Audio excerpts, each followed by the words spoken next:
जय जगन्नाथ सांग माने आज मु टेस्टी लौकी हलवा बनाऊँगी। आपाई आमे कौन करवा ना गोटे सॉफ्ट लौकी चूज करवा।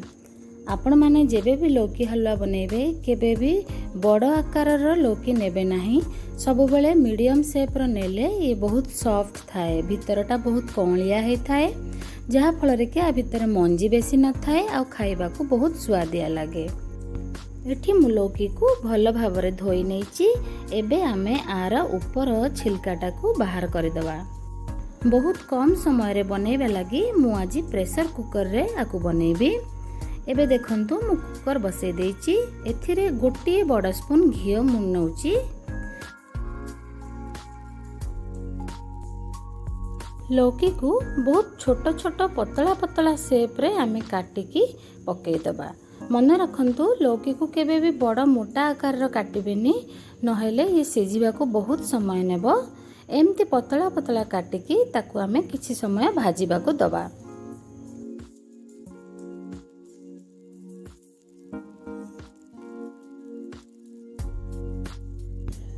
किछि समय आमे आकू एपट सेपट करके भाजी दबा, जहा फल कि ये लाइट गोल्डन कलर हे आसीबो।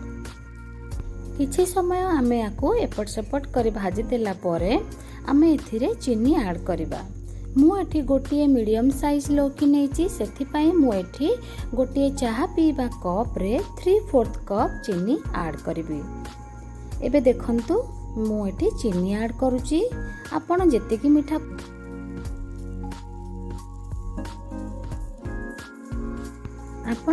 मीठा पसंद करेंगे से अनुसार चीनी पकेबे।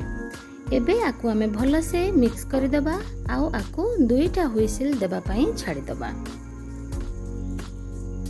आकु मु 2टा हुइसिल देला परे देखंतु ये अधा सिझी जाइची। मु आकु दबे की देखुची, ये देखंतु संपूर्ण भाव रे मिलेनी। आ परे मु आधेरे गोटे कप क्षीर ऐड करबी। जदि आपण खोया ऐड करू नाहंती ताहले ए प्रोसेस रे करिवे, आपन को सेम टेस्ट मिलिबो। गोटे कप क्षीर पकई दे आमे आकु आउ 2 रु 3 हुइसिल आसीबा को दबा, जहा फल रे कि क्षीर आ भितरे टिके छिंडी जिवो आउ खोयार टेस्ट भी आसी जिवो। तो आकु आमे एबे 2टा हुइसिल दे दबा।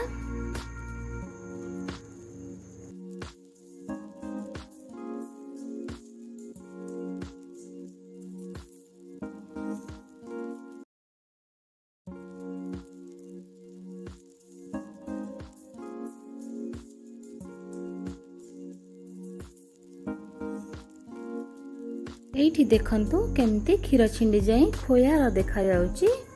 एबे आमे आकु हलवार टेस्ट एकदम लौकीर कलर आनिबा लगी गोटे पिंच आमे एठी कलर ऐड करिबा, फूड कलर। आपण जेबे भी फूड कलर ऐड करिवे टिके भलो कंपनी रो नेबे। देखंतु केते सुंदर कलर धीरे धीरे आसी जिवो। एबे आमे आधेरु सब पानी तक सुखिबा को दबा। गोटे छोट स्पून मु एठी घी नेची, आधेरे आमे किछि ड्राई फ्रूट्स पके दबा। आपण निज इच्छा अनुसार किछि भी ड्राई फ्रूट्स नै पारंती। ताको भाजी देई आमे एबे हलवा रे मिक्स कर दबा।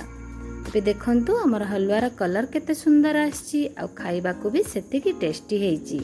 आपण निश्चय याकु ट्राई करंतु एवं मते कमेंट करी कहिबे कि आपनको एटा केमिति लागिला।